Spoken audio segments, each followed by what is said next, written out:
Chapter 8. Words, words, words. The referendum ballot. Shortly after National Convention dissolved in January 1948, 32 members of the Law Society of Newfoundland, representing the creme of the country's legal community, petitioned Lord Addison to uphold the convention's decision and return responsible government to Newfoundland. Only 3 lawyers abstained. Lawyers protested to British government, maintaining no irrevocable decision to union with Canada should be made until renegotiation is conducted at government level. The undersigned members of the Bar of Newfoundland are of the considered opinion and firmly maintain that the Newfoundland Act of 1933, enacted by the British Parliament, provided specifically the Newfoundland Constitution would be merely suspended and would be restored to the people at their request when the country again became self-supporting. As the National Convention has decided that Newfoundland is self-supporting, therefore only 2 forms of government can be considered and submitted to the people in the referendum, namely responsible government and commission government. The issue of Confederation can be properly decided in the usual constitutional manner at a general election. The Canadian government has presented unilaterally proposals only, and we consider that no irrevocable decision as to union with Canada should be made without prior full examination by a Newfoundland government and its financial and economic advisors, and after detailed and exhaustive negotiations between governments. Once again, the UK government received a clear and unambiguous request to fulfill the terms of the Newfoundland Act of 1933. Newfoundland had already met the financial requirements set out in the Act. Britain had established the National Convention ostensibly to give body and voice to the vaguely phrased condition on request from the people of Newfoundland, and the convention had elected along lines specifically laid down by the Dominion's office to achieve the greatest and fairest possible representation of the Newfoundland people. A 2-year residency requirement had been introduced to keep the influence of Water Street merchants to a minimum. The convention was as representative and cooperative a body of Newfoundlanders as London could hope for. At the close of the convention's meetings, Gordon Higgins proposed a resolution that the people of Newfoundland be asked at the earliest possible time their choice between responsible government as it exists in Newfoundland prior to 1934 and the existing form of government, the Commission of Government. This motion passed unanimously and conditions had been met, but would responsible government be returned? ? In 1943, Lord Beaverbrook had declared the terms of the Newfoundland Act to be fulfilled and the UK government to be in an illegal position in Newfoundland. 10 years earlier, during the debate on the Act in the British Parliament, Lord Snail had observed, "What is now proposed will clearly indicate that in as short a time as possible, responsible government will again be in operation." And D.H. Thomas, the Dominion Secretary at the time, had assured the House that temporary is written all over this bill. It was now 1948, over 14 years later, and the fulfillment of that promise was long overdue. while the members of the Law Society and the rest of Newfoundland waited for the decision on the choice the United Kingdom would give them, Lord Addison entered into detailed negotiations with Canadian officials on the all-important wording of the options on the Newfoundland ballot paper. He took care to conceal these discussions, just as Lester Pearson nervously reminded everyone at the Department of External Affairs of the need for absolute secrecy. The considerable tensions within the department over the underhanded path being taken to acquire Newfoundland came to a climax in early February 1948. On the eve of their secret negotiations with Great Britain, a fierce battle erupted in Mackenzie King's cabinet over the procedure. Norman Robertson demanded non-interference and argued forcefully against the inclusion of Confederation on the ballot paper. Mackenzie King supported this position and recorded in his diary. Robertson pointed out quite empathetically that what they, Newfoundlanders, should do is to decide between responsible government and other government, and when they had found responsible government, come to negotiate with them, the Canadians. That is the position I have taken from the beginning. St. Laurent was inclined to feel that all that had been done up to that present should not have been attempted. If that was the view taken, in this, I think he is quite wrong. I could see St. Laurent was unwilling to do other than press the matter. Seeing this, I left the discussion to the other members of the cabinet, particularly Wishart, Robertson, McCann, and Abbott, all of whom thought it would be wrong for Canada to express any opinion on what Britain should do. Once the Prime Minister quit the field, the decision belonged to St. Laurent and the powerful C.D. Howe, along with R.A. Mackay, Jack Pickersgill, and Scott MacDonald, all ardent supporters for acquiring Newfoundland and Labrador while they were still under British control. Pickersgill, Mackenzie, King's executive assistants kept him buoyant along towards a more active policy on Newfoundland. He believed that the whole future of Canada depended on Newfoundland, and that if the United States took over in Newfoundland, reaching into the east coast of Canada as Alaska did on the west coast, Canada would be strangled, not physically but spiritually. St. Laurent was equally persuaded, and along with C.D. Howe, also anxious to acquire Labrador's valuable mineral assets. If the Cabinet and External Affairs could not agree on the right way to proceed with Newfoundland's entry into Confederation, however, they could unite on one key point. On February 13th, the Federal Cabinet issued a statement that, in the Canadian view, the addition of union with the United States on the ballot in the forthcoming referendum would be undesirable. The statement was a perfect expression of defensive expansionism in play.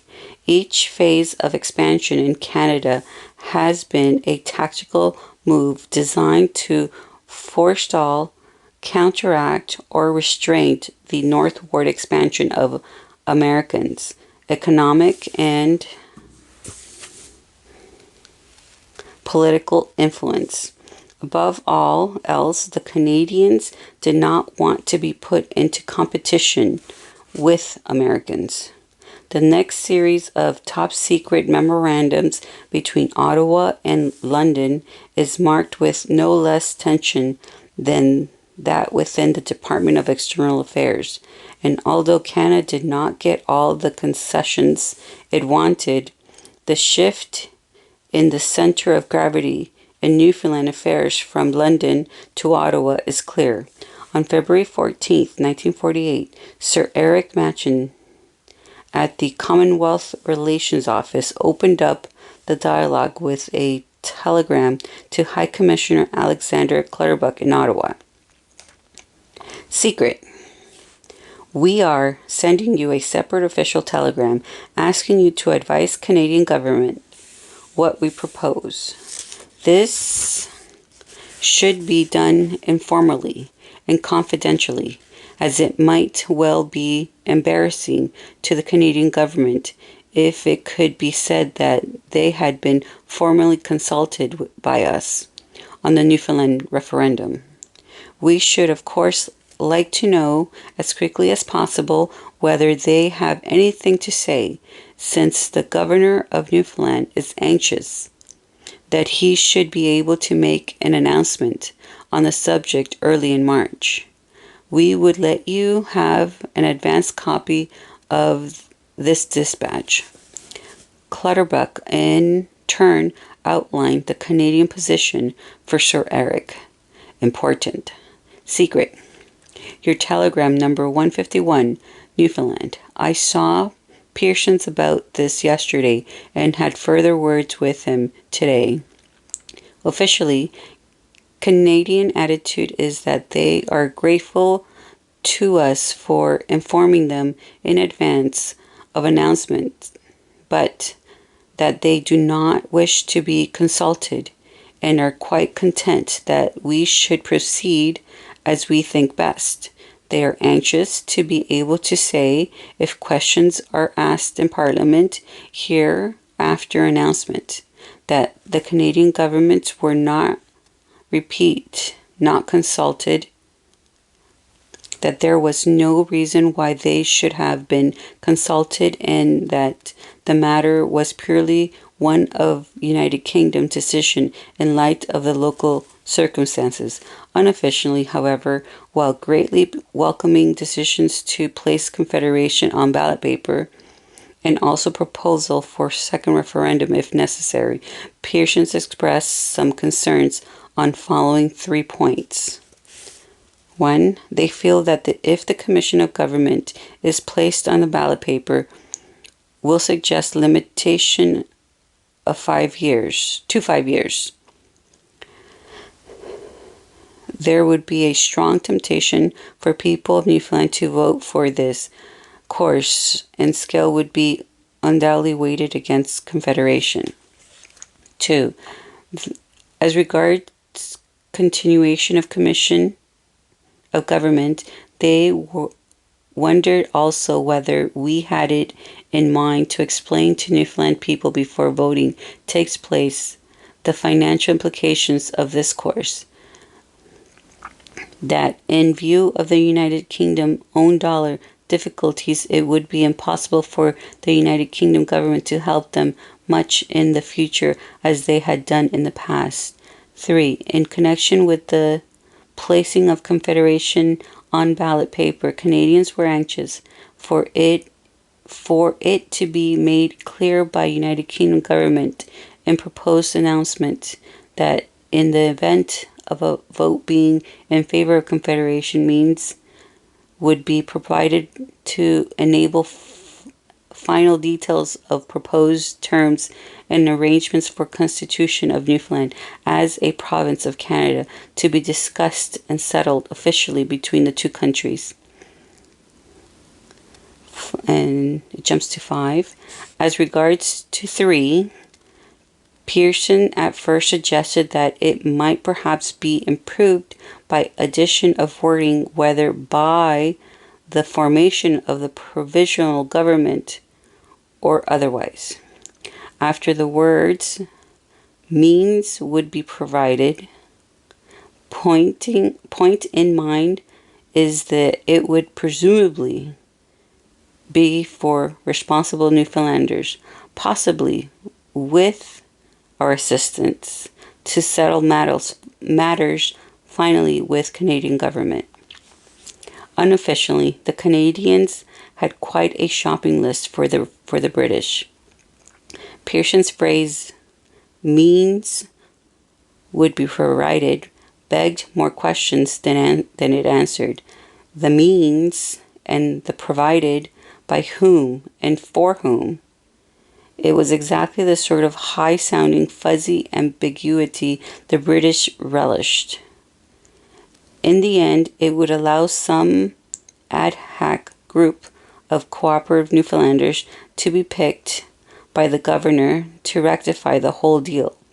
In London, Lord Addison, having accommodated as many of Pearson's suggestions as he felt possible, advised Governor Gordon MacDonald in St. John's immediate, personal and secret.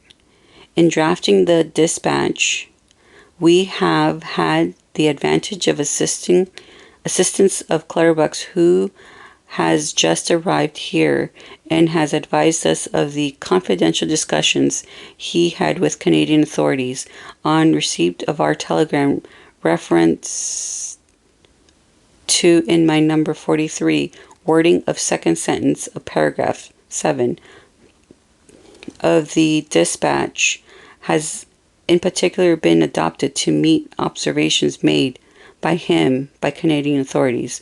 The second sentence on paragraph 7 reads as follows. In the event of the vote being in favor of Confederation, means would be provided to enable final details of the proposed terms and arrangements for the Constitution of Newfoundland as a province of Canada to be discussed and agreed between representatives of Newfoundland and Canada. Mackay and Bridle replied from Ottawa that this phrasing was not satisfactory and that some mention of Canada's terms must be included in the statement. Clutterbuck wrote to Matchins and Addison's, and after a great deal of back and forth, St. Lawrence waded in with the decision to Norman Robertson, the High Commissioner in London. Immediate, secret. The essential point in our suggestion was that a qualification such as on the basis of the Canadian government's offer should be inserted in the sentence. So long as some such phrase is included, we are not disposed to object to insertions of the words "the full" before the term, or to the subsection of "settled" for discussed and agreed, although the later seemed favorable, since it would tend to give Newfoundland people a clearer impression of active participation by Newfoundland representatives in the working of the final terms. The Canadians were at pains to stay as close as possible to the unilateral terms of 1947, while also creating the impression of active participation by Newfoundland representatives in negotiation the final terms. In St. John's, Governor Sir Gordon MacDonald told Canadian High Commissioner Scott MacDonald of Lord Addison's final decision, and on March 3, 1948, the High Commissioner broke the bad news to St. Lawrence. Confidential. His Excellency the Governor was good enough to receive me for an hour this morning and to outline his conversation with Prime Minister Attlee and members of the government of the form of the ballot in the forthcoming referendum. It has been agreed during the discussion in London and Lake's success. He stated that 3 questions would be placed on the ballot, namely, responsible government as it existed prior to 1934, commission of government for a period of 5 years, and confederation with Canada. With respect to the later question, the electorate would be asked to vote merely on the question of principle, having the terms to be discussed and agreed between the Commission of Government and the Government of Canada. I asked if the Government of Canada was aware that such proposals were contemplated. He assured me that they had been communicated to the Canadian government through the British High Commissioner in Ottawa, and that Mr. Robertson, the Canadian High Commissioner in London, had recently been in Canada for consultations on them. In this connection, he pointed out that there was some difference of opinion as to the conditions under which the Commission of Government would negotiate terms of union with Canada, and stated that the formula proposed by the Canadian government, namely the substitution of settled for discussed and agreed, would not be acceptable to him, as it took for granted there could be no negotiation on matters of subsequence. As I was not aware of these discussions, I did not feel it wise to pursue the matter further. The governor, who was very friendly, continued to express the hopes that Newfoundland might someday become a part of the Dominion. As his sentiments appeared to be genuine, I refrained from pointing out that the third defeat for Confederation, the likely result of a referendum carried out under the conditions he had mentioned, would make it a good deal more difficult than it would be in a fair contest now. Scott MacDonald did not try to conceal his bitterness. He thought discussed and agreed sounded too much like real negotiations. Lord Addison compromise reflected not only the High Commissioner's concerns, but the pressure he was feeling from both MacDonald and St. John's. After extensive talks with Clutterbuck and Robertson, Addison advised the acting British High Commissioner in Ottawa, important, secret, and personal. We have considered very carefully the wording. If Canadian authorities should still feel difficulty, Clutterbuck will be able to explain position to them more fully on this return to Ottawa at the beginning of next week. The Canadians did still continue to feel difficulty and even panic about the possibility to further negotiate over Newfoundland. St. Lawrence telegraphed MacDonald, "We do not feel we can agree to this wording, since it seems to open much wider consideration than the Prime Minister's letter to the Governor covering the proposed terms." Nevertheless, on March 10th, Lord Addison released the final version of the Newfoundland referendum ballot. The questions to be put before the people at the national referendum will therefore be: A. Commission of Government for a future period of 5 years. For a further period of 5 years. Responsible government as it existed in 1933 prior to the establishment of Commission of Government. And Confederation with Canada. That's C. The Commonwealth Relations Office had completely ignored the wishes of the National Convention, the voice of the people. The National Convention had not been set up to ascertain the wishes of the people in the first place, but only to introduce Confederation on the ballot. The ballot paper was the ultimate place to direct the Newfoundland voters to the new choice both Britain and Canada wanted them to make: Confederation. The wording was therefore crucial, and a great deal of thought and effort went into it on both sides of the Atlantic. In the final version, the Commission of Government was presented first, but for only a period of 5 years, which immediately gave it a limited future. and more uncertainty. Next, responsible government was presented, but qualified with the phrase as it existed in 1933.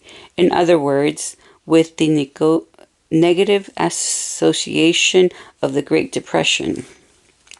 Finally came Confederation with Canada, clean, simple, without qualifications or further uncertainty. The Canadians had wanted a definite qualification attached to the Confederation option on the basis of the Canadian government offer.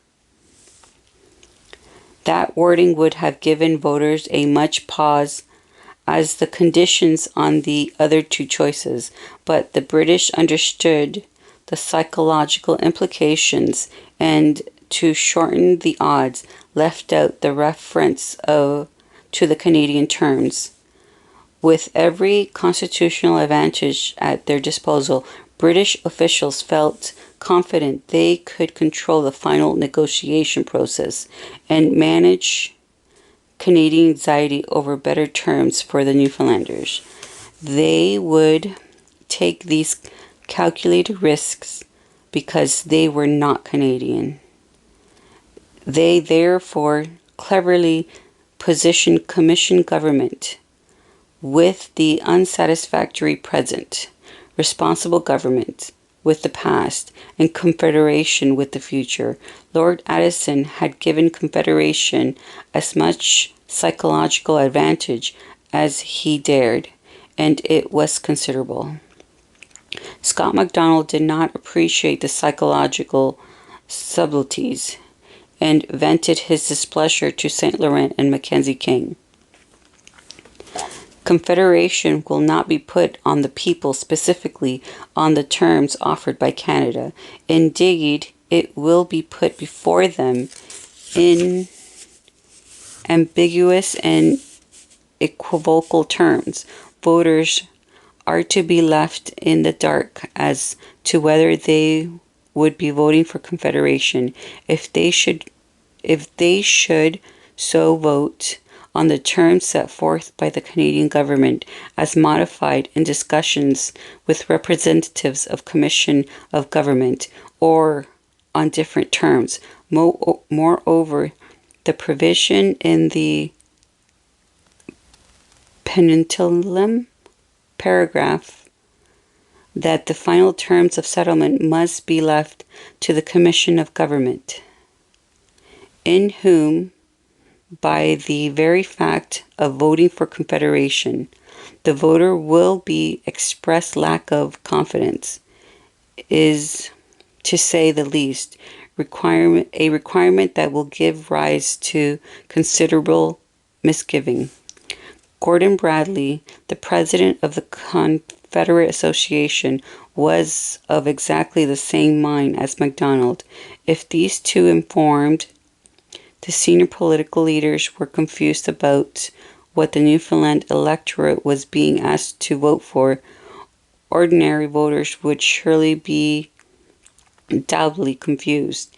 Yet, the matter was important. It was the first issue on which the people of Newfoundland had been permitted to vote in 14 years, and they would be making a complex and irrevocable choice of whether to transfer their sovereignty. The Canadians wanted the matter clarified for the voters. The British did not, preferring to keep the Newfoundland electorate confused and to fudge their way to the end. R.A. Mackay in Ottawa was equally displeased.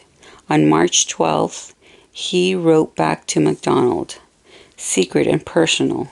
As you know, our proposed amendment to the last sentence in the second last paragraph of the dispatch to the governor was not accepted by the United Kingdom authorities.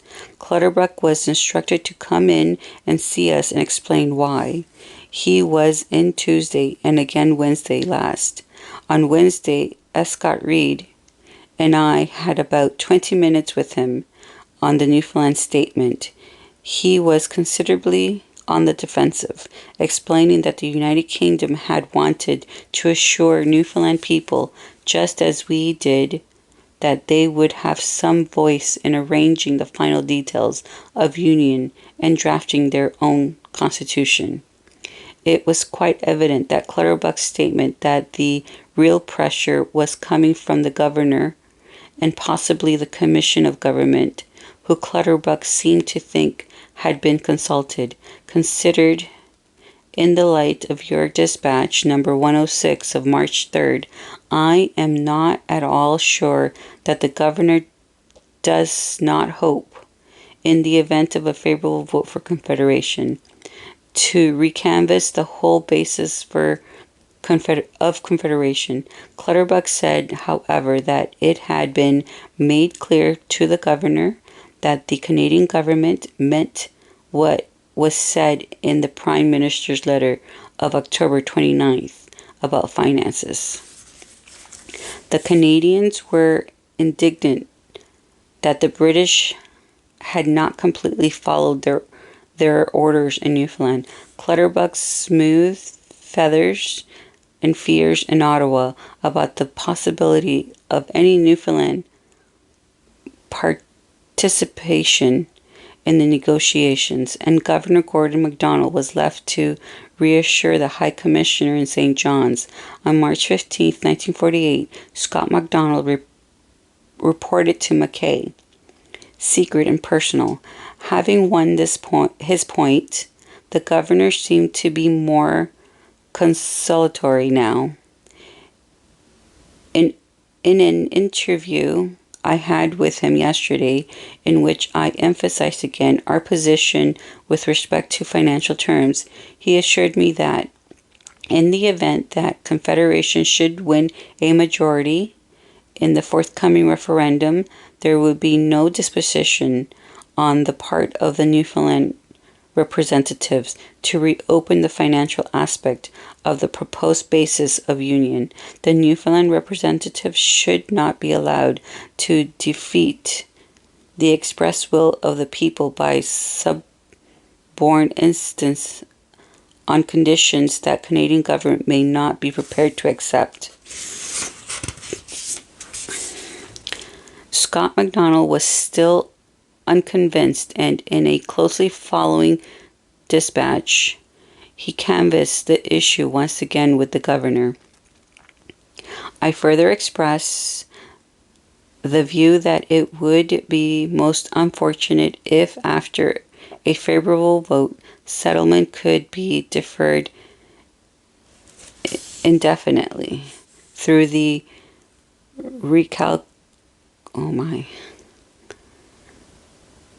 I'll spell this one out. I can't say it, sorry. RECALCITRANCE of the delegation that might be chosen. Sir Gordon stated, however, that there was no reason to fear any such outcome. He would do his utmost to see that the representatives chosen were men who would understand that their duty was to see that the will of the people was carried out, rather than the men who might use their position to prevent full agreement being reached. Sir Gordon was the head of the government of Newfoundland, yet he is here giving entirely improper assurances to the government of Canada that the delegation from Newfoundland will be chosen to sign whatever terms Canada chose to offer, and that the negotiation process will be but a ceremonial show to legitimize what the British and the Canadians had already agreed on. If it was not treason in London, it certainly was treason in St. John's. In any context, it was a conflict of criminal dimensions and fundamental breaches of faith. A quite different slant was given to the Newfoundlanders. The governor's words, however, were meant for Canadian ears only, and they had an immediate ameliorating effect. It was clear to Scott MacDonald that Sir Gordon felt himself to be in the driver's seat for the referendum ride, and further, that he was confident of winning. And so the two conspirators patched up their differences, and the referendum campaign finally began. This is the end of chapter 8. Thank you.